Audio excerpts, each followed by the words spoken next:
Բարև ձեզ հարգելի քաղաքացիներ, եթերում նորից ծովից ծով փոդքասթն է, ձեզ հետ են Ռուբեն Մելիքյանը Երևանից, Աղասի Ենոքյանը Կալիֆոռնիայից, մենք էլի մեկ շաբաթ ընդմիջում ունեցանք էլի տեխնիկական պատճառներով, հիշեցնեմ, որ անտիֆեյքի տեխնիկայի կարևորագույն մասը դեռ գտնվում է քննչականում, դեռ չեն վերադարձնում եւ այդ պատճառով անընդհատ sense տեխնիկական խնդիրներ են առաջանում, հուսով ենք, որ այս հաղորդումը դուք կկարողանաք դիտել քանիսին փետրվարի 22-ին ժամը 20:00 Երևանի ժամանակով եւ 8:00 Ամերիկայի արևմտյան ափի ժամանակով։ Ողջույն աղաս։ Ողջույն։ Բարև ձեզ հարգելի դիտողներ։ Ես ուզում եմ մի ճշտում անեմ, այս անգամ ես հիմա Կալիֆոռնիայում չեմ։ Բա որտեղ ես։ Ուրեմն Յուտայում եմ գտնվում, Յուտա ջազ։ Մի հետաքրքիր դիտարկում եմ ուզում անել, գիտեք, այս քաղաքը Park City-ն, որտեղ ես հիմա եմ, հայտնի է շատ ձնառատ քաղաք է, 2002-ի ձմեռային օլիմպիադան է այստեղ եղել։ Salt Lake City, չէ՞ երևի։ Salt Lake City։ Salt Lake City-ն է։ 34 թվականին այստեղ պետք է լինի օլիմպիադան ձմեռային։ Այսինքն խոսքը այն մասին է, որ այստեղ շատ ադյուն է, բայց ասենք ի տարբերություն Երևանի, փողոցները մաքուր են։ Ընդ որում փողոցները մաքրում են ոչ թե սպասում որ ջուրը ավարտվի հետո, այլ ընթացքում են մաքրում, օրը 3 անգամ, 4 անգամ, այնքան ինչքան պետք է։ Ավելին ասեմ, երբ որ գիտեմ որ ջուրն է գալիս, փողոցները ջրում են աղաջրով, որպեսզի ջուրը չնստի եւ խոսքը վերաբերում է ոչ միայն հիմնական ճանապարհներին, այլև երկրորդական, երրորդական, այսինքն Երևանից լրիվ տարբերվում է։ Ուրեմն մի հարցում շատ նման է Երևանին։ Որ։ Այստեղ Երևանի նման փոսալոցումներ չեն արվում։ Գիտես ինչի։ Երկու տեղներ փոսալոցումներ չեն արվում։ Այնտեղ որտեղ փոսեր չկար, իսկ այստեղ որտեղ ուղակի չեն արվում։ Դե գիտես, Աղաս ջան, ես օրինակ այնքան էլ համաձայն չեմ քո հետ, որովհետև ով էր տեսել, որ ձմեռը ձյուն գա Երևանում։ Տեսման ով էր տեսել։ Մեր այս խեղճ իշխանությունները հանկարծակի եկան, ինչքան կարողացան, բաները վերցրեցին, ընկան փողոցները, բայց դե հասկանում ես, նույնիսկ կա վարկած, որ նախկիններն են ձյունը ուղարկել ձմեռով, որպեսզի վնասեն քաղաքային իշխանություններին, ԿՊ-ին խոչընդոտներ ստեղծեն, դրա համար դու տենց մի ասա։ Ինչ ասեմ քեզ, երբ որ տենց լայնածավալ ու գովազդող ասֆալտապատման աշխատանքը նման ասենք որփանոցում հացի վրա քսվող են բարակ մորաբայի շերտին, հա, իսկ այդ մնացածը ուտվում է ուղղակի։ Չէ։ Պետք է Տես չի, ուրեմն ամեն ինչ որակով է արվում, ուղղակի քանի որ նախկինները այն ժամանակ մտածում էին ինչա լինելու, այդ նախկինների արած ասֆալտը տեղից է գալի, դու տես մի ասա։ Տես չի, իրականում նախկինները այդ աղի հետ ինչ որ բաներ են խառնում, բան են անում, չէ, այդ տես չի, դու այս մեր իշխանությունների հետ գործ չունես, այս մարդիկ գիշեր-ցերեկ ամեն ինչ անում են, որպեսզի լավ լինի, այն էլ տենց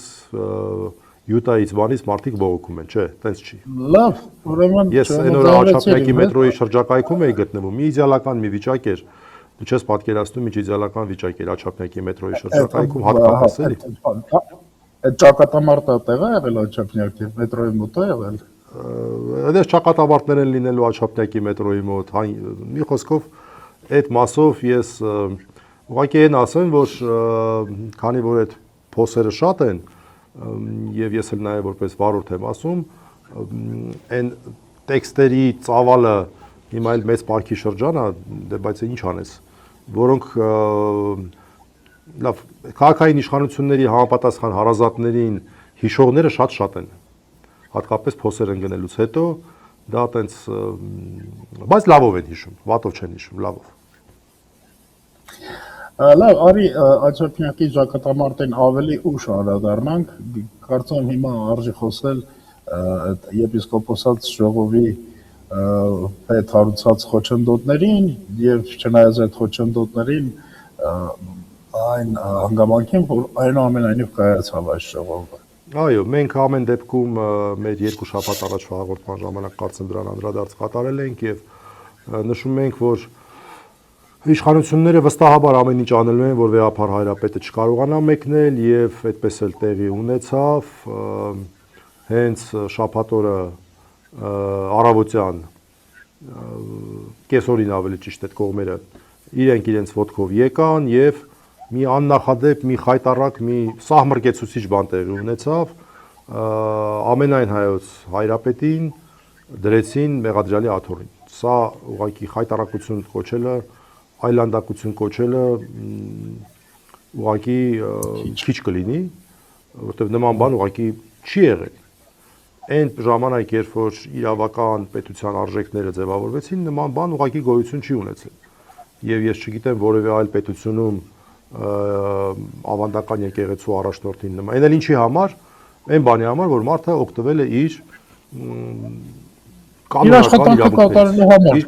իրավունքներից, իր կանոնական կատարել է իր ծառայությունը, իր գործառույթները եւ դա տեղի ունեցավ եւ կարծեք թե տպավորություն ստեղծվեց, որ տապալվելու է եպիսկոպոսատ ժողովը, բայց այն չտապալվեց Փառք Աստծո եւ կարգավիճակը իհարկե փոխվեց, եպիսկոպոսատ ժողովը այլևս չէր կարող ժողովի կարգավիճակ ունենալ, դա կանոնական հարց է, այլ եպիսկոպոսած հավաքի կարգավիճակ ունեցավ, բայց դրան մասնակցեցին 25 եպիսկոպոսներ, եթե չեմ սխալվում 55-ից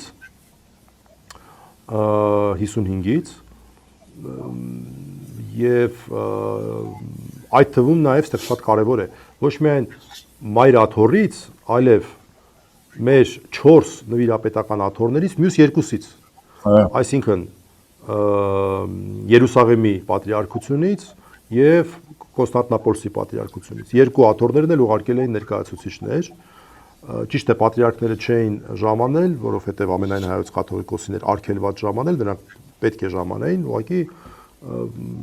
այս իրավիճակում դրանք չժամանեցին 25 եպիսկոպոսներ, որը որ կարելի է ասել գրեթե կեսն է կազմում բոլոր մեր եպիսկոպոսների, եպիսկոպոսած դասի եւ 3 օր նրանք աշխատեցին, 3 օր քննարկումներ ունեցան, այդ թվում նաեւ իդեպ բազմաթիվ թեմակալ առաջնորդներ, գրեթե բոլորը մեր սփյուռքի թեմերից եւ շատ հետաքրքիր, շատ կարեւոր, շատ խիտ թե աստվածաբանական առումով, թե ավելի լայն հանրային առումով կարևոր տեքստ հրապարակեցին, որի մասին ես կուզեի մենք խոսենք, որպես հայտարարություն, եպիսկոպոսած հավաքի հայտարարություն։ Դες կարդացել եմ։ Այնուամենայնիվ սպասելիք կար, որ այս ժողովի արդյունքում կլինի ավելի կոշտ, ավելի, ինչ ասեմ, ագրեսիվ վերաբերմունք եկեղեցու կողմից, բայց կարծես թե եկեղեցին մնում է քրիստոնեական արժեքների մեջ, սիրո մեջ եւ այս առումով ավելի շուտ այնտեղ հորդորներ են, քան թե, ինչ ասեմ, կոշտ հակազդեցություն։ Գիտես, դժվար է պատկերացնել, ես օրինակ այդպիսի ակնկալիք չունեի, ինչ որ եկեղեցին չի կարող այլ լեզվով խոսել, քան եկեղեցին։ Եկեղեցին իր լեզու ունի, իր տերմինաբանություն ունի, բայց այնտեղ շատ կոշտ բաներ կային։ Եկեք մի քանի կետերով անդրադառնանք այս հայտարարությանը։ Առաջինը փաստերի արձանագրման առումով։ Շատ կարևոր էր, որ ԱՄՆ-ի արևմտյան թեմի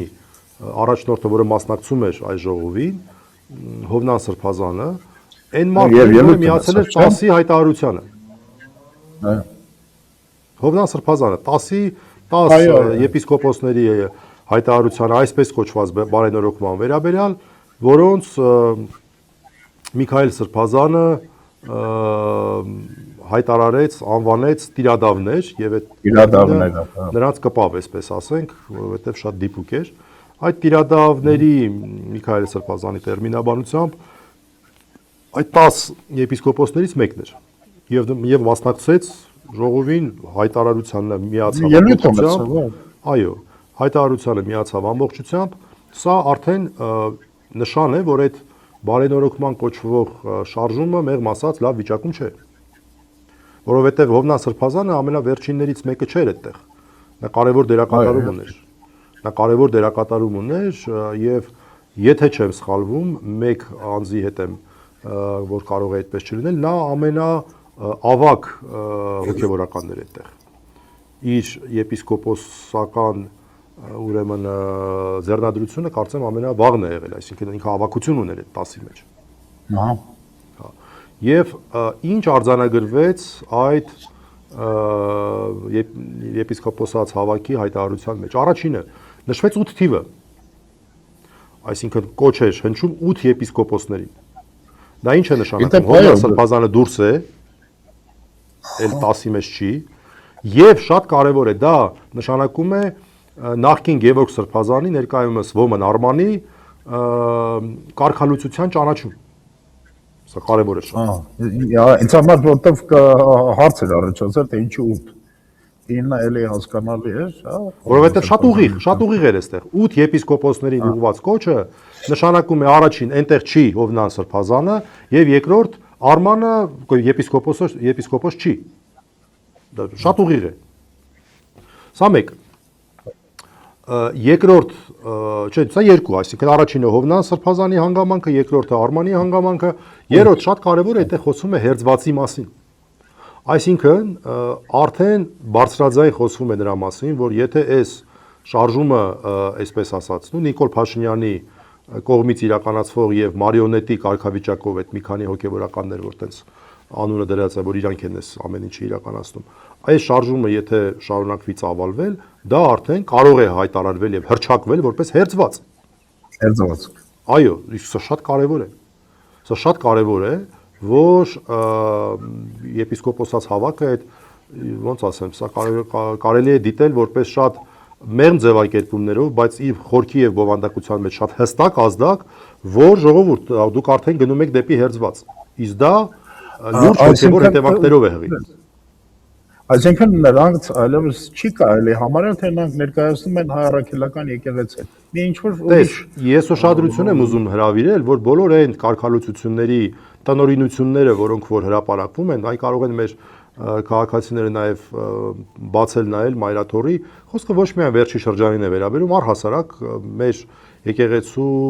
վերջի տարիների եւ չգիտեմ ինչքան որ հնարավոր է գնալ լրատվականներով դեպի հետ։ Միշտ հետեւյալ ձևակերպումն է օգտագործվում, այսինչը դասվում է աշխարհականների շարքին, իր ավազանի անունով, ասենք, չգիտեմ, Արման օրինակ, չէ՞։ Բայց եկեղեցին նաև այլ հնարավորություն ունի, ոչ թե աշխարհականների շարքին դասելու, իսկ աշխարհականը դա նույնպես եկեղեցու մաս է, չէ՞։ Ես աշխարհական եմ, դու աշխարհական ես, մենք եկեղեցու մաս ենք, այնպես չի որ եկեղեցուց դուրս ենք։ Այսինքն մենք գնում ենք հաղորդություն ենք ստանում, մենք նախ մկրտվել ենք, հաղորդություն ենք ստանում, այլ այսպես հոգևոր կյանքին վերաբերող գործունեություն կարող ենք իրականացնել, մասնակցել տարբեր կարգերի, որպես աշխարհական իհարկե։ Այսինքն մարդը մնում է աշխարհական, բայց եկեղեցին կարող է ռուսերեն ձևակերպումը օգտագործել, «Отлучение от церкви»։ Դա լրիվ ուրիշ բան է։ Դա նշանակում է դու էլ եկեղեցու մաս չես։ Դու չես էլ կարող եկեղեցի, դու եկեղեցուց դուրս ես։ Դու եկեղեցուց դուրս ես, «Отлучение от церкви»։ Կամ հայերեն ձևակերպումը, չգիտեմ, դա ոնց է ճիշտ ասելը, ես այն հին տեքստերում հետաքրքիր տերմին է օգտագործում որոշել։ Հիմա որոշել բառը լրիվ ուրիշ բան է նշանակում, բայց տենց այսինչին որոշել, դա նշանակում է եկեղեցուց դուրս հանել։ Այսինքն սա նշանակում է եւ այդ 8-ը շատ լավ հասկանում են ինչի մասին է խոսքը, որ հաջորդ քայլը կարող է արվել։ Եվ ինչքան էլ խոչընդոտներ հարուցվեն, մեր եկեղեցին ըստ էության միասնական է իր ամենակարևոր դասի մակարդակում, դա եպիսկոպոսած դասն է։ Եպիսկոպոսած դասն է, այո։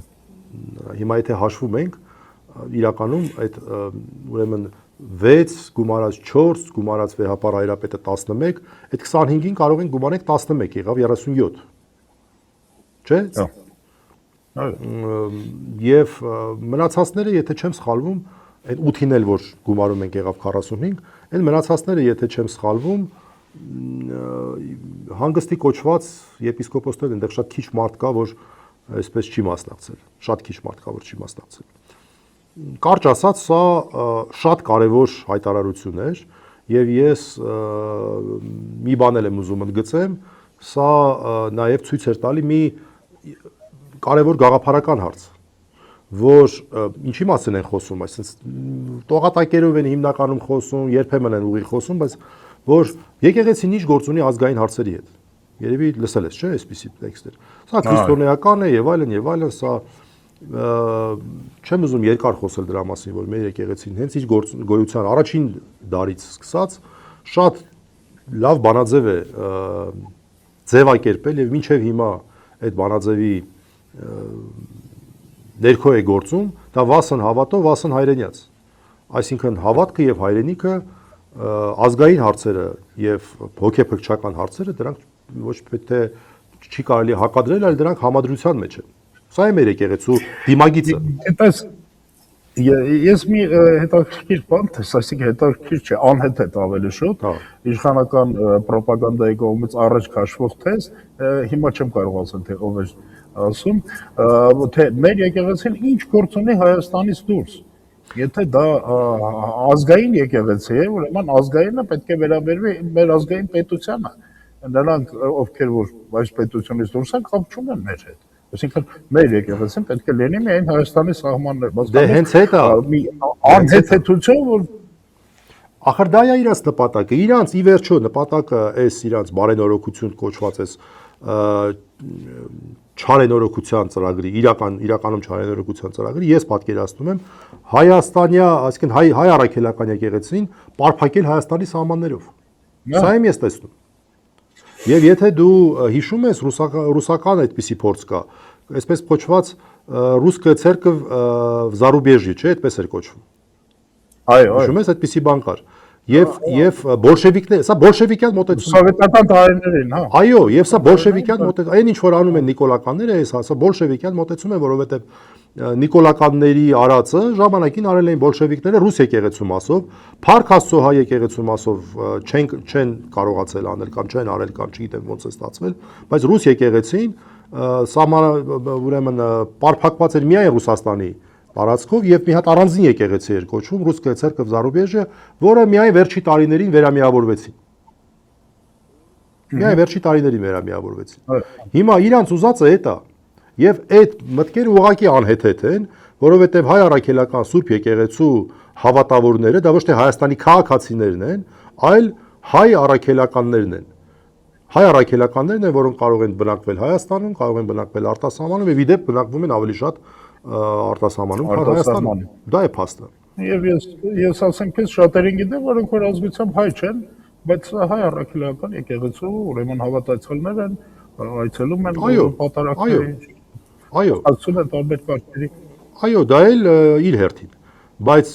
մեր եկեղեցին չի իրականացնում, այսպես ասած, հոգևորություն օտարների մասով, եթե մարդիկ գալիս են մեր եկեղեցու մասնություն կազմում են, մեր եկեղեցու դռները բաց է, իհարկե քրիստոնեական եկեղեցի է։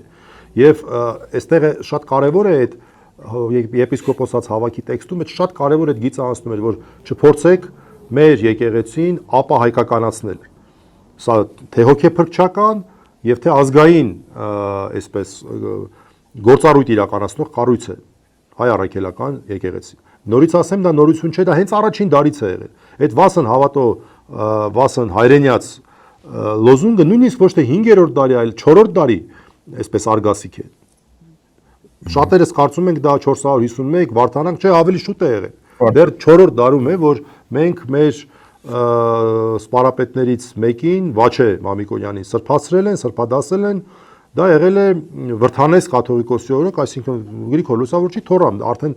ընդամենը 4-րդ դարում, ոչ թե 5, ուզում ասեմ, ոչ թե 1500, այլ 1600 տարվա, 1700 տարվա ավանդույթ է սա։ Սա շատ կարևոր է, որ դա վերահաստատվեց։ Եվ նաև կարևոր է, որ շատ հստակ ամրագրվեց այն խայտառակ դրույթին պատասխան որպես, որ մեր եկեղեցին իբր Գրիգոր Լուսավորչի կողմից է հիմնված, շատ ուղիղ նշվեց, որ մեր եկեղեցին որպես Թադևոս եւ Բարդուղիմեոս առաքյալների քարոզչությամբ ձևավորված կառույց, այսինքն սա նաև մեր առաքելականության վերահաստատումն էր։ Այսինքն այս տեքստերը, որ շատերը կարող եք կարդանասել, լավ ինչ կարևոր է այստեղ Բարդուղիմեոսին, Թադևոսին հիշել, հենց այն պատճառով, որ այսպես կոչված բարենորոգիչները իրենց հայտարարության մեջ ըստ էության դուրս են թողել Բարդուղիմեոսին եւ այո, եւ առաքելական բնույթն են կասկածի տակ դրել եւ ասում են, որ եկեղեցին հիմնվել է Գրիգոր Լուսավորչի եւ Տրթատ մեծ թագավորի կողմից Էդ էլ Նիկոլ Փաշինյանի գաղափարն է, դրանով է նա փորձում լեգիտիմություն տալ այդ իր անհեթեթ մտքերին, որով որ փորձում է եկեղեցին ենթարկեցնել պետությանը, այսպես ասենք։ Սա է, այսինքն սա շատ կարևոր տեքստ է։ Ես կարծում եմ, որ այն ամենայնիվ լուրջ հաջողություն արձանագրեց եկեղեցին այս եպիսկոպոսած հավաքը, չգիտեմ ինչ քայլեր սրանից հետո կձեռնարկի Նիկոլը, ամեն դեպքում գիտես մտահոգություն է, որ շարունակվում են սրբազանները մնալ կալանքի տակ, որ այս քաղաքական ճնշումները շարունակվում են զուտ խոսքի ազատության տեսանկյունից, հա, չգիտեմ, հիմա դու տեսնում ես, որ դու կարծեմ անցած անգամ ասեցիր, որ նոր միտում է մտել, ուրեմն բանտից հիմա մարդկանց վերադարձնում են տնային կալանքի, չէ՞, մեր Նարեկի վերաբերյալ էլ այդպես որոշումը։ Այո, Փառք Աստծո եղավ այդ որոշումը հինգշաբթի օրը։ Բայց եկեք հասկանանք, որ այնուամենայնիվ մարդիկ մնում են արգելանքի տակ։ Մարդիկ զրկված են բազմաթիվ իրավունքներից, հա, եւ սա ուղղակի ազատազրկման մեկ այլ ձև է։ Միանշանակ ես նշեմ, որ այո, մենք ունեցանք Նարեկի մասով այդ որոշումը, որը ռեժիմի փոփոխություն է ընդհանրապես, անազատության ռեժիմի փոփոխություն է։ Իհարկե, լավ է, որ տնային կալանքի պայմաններում, այսինքն բանտից բնականաբար տարբերությունը էական է, բայց այնուամենայնիվ սա անազատություն է։ Հինգշաբթի օրը դատարանն այդ որոշումը կայացրեց, նույն երեկոյան եկան պրոբացիայից, սարքերը տեղադրեցին, հստակ սահմանափակումներ, ոչ մեկի հետ շփվել։ Իդեպ, սա շատ կարևոր է նաև։ Սա նաև նոր սահմանափակումներ է ենթադրում։ Օրինակ նախկինում, երբ որ անձինք բանտային կալանքի տակ են, падգամավորները կարող էին այցելել, հիմա արդեն ոչ։ Այսինքն բաներ կան, որոնք որ առաջ լինում էր, հիմա չի լինում։ Էս էլ է կարևորը, որ մենք բանանենք ֆիքսել։ Ես բազմիցս հանդիպել եմ այսպիսի բնդումների, որ հիմա փաստորեն նախնական կալանքի տակ գտնվող մարդկանց թիվը ավելի շատ է Հայաստանում, քան դատապարտյալների։ Չէ, դա վիճակագրական փաստ է։ Փաստորեն բանտերը հիմա լեցուն են, եւ բայց չնայած դրան, կամ միգուցե հենց այդ պատճառով Հայաստանում ուրեմն կրիմինալ վիճակը մի սարսափելի աննախընթաց աճ է ապրում։ Մենք խոսեցինք ուրեմն այդ այսպես կոչված Աչափնյակի ճակատամարտի մասին, չէ՞, որն երևի մի դա նկատի ուներ Աչափնյակի ճակատամարտի, ես էլ ասեմ ինչ ես ասում։ Այո։ Որին երևի մի քանի տասնյակ մարդ էր մասնակցել, ամեն դեպքում մի քանի տասնյակ հրազեն էր այնտեղ ուրեմն գտնվել, չէ՞։ Եվ գիտես, սա վերջը չի, սրանից հետո մենք տեսնում ենք էլի ինչ-որ դանակահարության դեպք, մեքենայից իջնում են եւ կանգառում կանգնած ինչ-որ մի երիտասարդի են դանակահարում, այսօր ես լսել եմ էլի քիչ առաջ եկավ այդ ինֆորմացիան, ինչ-որ կայանատեղի հետ կապված էլի ուրեմն վեճ, որ վերջում էլի զենք է գործադրում, այս ամեն ինչը գնում է։ Եվ այստեղ օրինակ ինչ գործոններ կարող ենք մենք տեսնել, ինչ գործոններ նկատել, որոնց պատճառով որ կրիմինալ վիճակը այսպես զարգանում։ Ես երկու գործոն կառանձնացնեի։ Գործոն առաջին։ Երբ որ իշխանությունները ատելության խոսքի, թշնամանքի լեզվով են խոսում, ինչ որ խումբ քաղաքացիների նկատմամբ անընդհատ թշնամանք են տարածում։ Նախկինները սենց, նախկինները նենց, չգիտեմ, ռուսական բաներ, հիբրիդային չեմ անում ինչ։ Այդ արդեն իսկ մթնոլորտ է ստեղծում, այդ արդեն այդ թշնամանքի բացասական ֆոն է ստեղծում ահավոր։ Դա ազդում է, օդի մեջ դա զգացվում է։ Իսկ դա իշխանությունները կարող են։ Այդ շատ կարևոր գործ է։ Նախկինները չէ։ Հիմա նախկիններին ավելացել է եկեղեցին սենց, եկեղեցին սենց։ Հա, էլի, մի խոսքով եկեղեցին բաները, օտարենտիա չեմ անում ինչերը, հիբրիդային, մի խոսքով այդ ամենը բառապաշարը։ Այս տեսեք, օրինակ 10 տարի առաջ մեր քրեական օրենսգրքում բացակայում էր բռնության արդարացման հետ կապված քրեական հոդվածը։ Հիմա դա կա, բայց այն ժամանակ, որ դա չկար, վիճակը տասնապատիկ ավելի լավ էր բռնության մասով, քան հիմա, որ ամեն մի պահի, ամեն մի վայրկյան դու չես կարող տնից դուրս ես գալի, երաշխավորված լինես, որ վերադառնալու ես տուն։ Երեխեքի դպրոց ես ուղարկում, ամեն անգամ մի հատ մտքումդ բան ես անում, բան ես տալիս, ասում ես տա Աստված, որ որևէ խնդիր չլինի։ Չես կարող, խայտառակ վիճակ է ուղղակի անպատկերացնելի խայտառակ վիճակ է։ Սա եւ երկրորդ պատճառն եմ ուզում ասեմ, որը ամենակարևորն է, ներես ես ուզում եմ հատուկ ասեմ, առաջին այդ մթնոլորտը, որ այս իշխանությունները ստեղծում են, այդ թշնամանքի մթնոլորտը իրանց բառապաշարով բանով, որ չեն էլ ամաչում են մարդիկ, ովքեր որ ի պաշտոնե պետք է մարդու իրավունքներով զբաղվեն, հավասարության նշան են դնում իշխանությունների եւ ոչ իշխանությունների բառապաշարի մեջ, նաեւ այդ մի կողմ թողնեմ։ Երկրորդը այն է, որ իրավապահ մարմինները այ մարդ փոխանակ զբաղվեն հանցավորության դեմ պայքարով, զբաղվում են քաղաքական պատվերներ կատարելով, քաղաքական ընդդիմախոսներին լրացնելով։ Հետույք բառի համար մարդ էր նստած բանտում մինչև 5 շաբթի օրը, այսինքն 3 ամսից ավել։ Հետույք բառի համար մարդ էր նստած բանտում։ Չգիտեմ, մեր ձևով ասելու համար մարդ էր նստած բանտում մինչև տնային կալանքի փոխելը։ Այսինքն դա ռեսուրս է, չէ՞։ Դա ռեսուրս է, չէ՞, դու ռեսուրս ես ծախսում։ Քննչական մարմիններն են, ոստիկանությունն է ռեսուրս ծախսում, հետևում են մեզ բոլորին, լսում են, բան են անում։ Այս ամեն ինչը հսկայական ռեսուրս է ու անսահմանափակ չի ռեսուրսն էլ իրավապահ մարմինների։ Այսինքն իրավապահ մարմինների գործունեությունը ուղղված թիրախ անդիմադիրներն են, այլ ոչ թե հանցավորությունը։ Դրա համար էլ սենց պետք է լինի, բայց պետք է լինի։ Այո, այսինքն փաստորեն որպես հիմնական գործունեության ոլորտ հայտարարված է, չգիտեմ, ազատ խոսքը, հայտարարված են անդիմադիրները, հա, եւ այս պատճառով ուրեմն հանցագործության այսպեսի աճ կա։ Այդպես ասում ես, գաղտնալսումներ, չգիտեմ ինչ, այդքան մարդ որ մասնակցել է այդ ուրեմն չգիտեմ, այդ հանցագործությանը, այդ կրակոցներին, այդ ռազմորկային, հա, դրանք հաստատ եղել են կազմակերպված խմբեր, չէ, որովհետև պատահական մարդկանց մոտ այդքան զենք չի լինում։ Դե բա ինչ։ Հիմա ոստիկանություն, եթե նորմալ աշխատող ոստիկանությունը ոնց ինչպես կարող է օպերատիվ տվյալներ չունենա այս խմբերի մասին։ Որովհետև օպերատիվ համակարգը օգտագործում է անդիմադիրների դեմ, սա է հարցը։ Այսինքն այդ մարդկանց ոչ թե հանձնարարում են, ասում են, այսպես ասած, ենթադրաբար հանցավոր գործունեությամբ զբաղվող մարդկանց մի հատ փորձեք գաղտնալսեք կոպետ ասած, այլ այդ մարդկանց ուղղորդում են ընդդիմադիրներին լսելու, հետևելու, պարզելու, հասկանալու ում է շփվում, հասկանալու ուր են գնում, էս է հարցը։ Ես կուզեմ մի ուրիշ գործոն ավելացնել այս հանցագործության աճի հետ, կարող նույնիսկ երկու գործոն։ Ուրեմն մեկը այն է, որ քաղաքացիները ակնկալիք չունեն, որ հնարավոր է արդարություն հաստատել դատարաններով կամ պետական այլ ինստիտուտների։ Հա, որտեվ դատարաններն էլ փոխանակ իրենց գործով զբաղվում են, գնացել են զբաղվում են հոգևորականների կարգալույց անելու հարցերով։ Եվ դրա համար մարդիկ իրենք են փորձում լուծել ուրեմն իրենց հարցերը, որովհետև պետություն չկա։ Պետությունը մարդկանց իրավունքների հարցին չի անդրադառնում։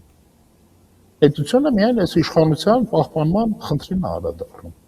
Սա նույնպես կարևոր գործ է։ Այսինքն պետությունը գնալով հեռանում է իրավունքից, այդպես կարող ձևակերպել։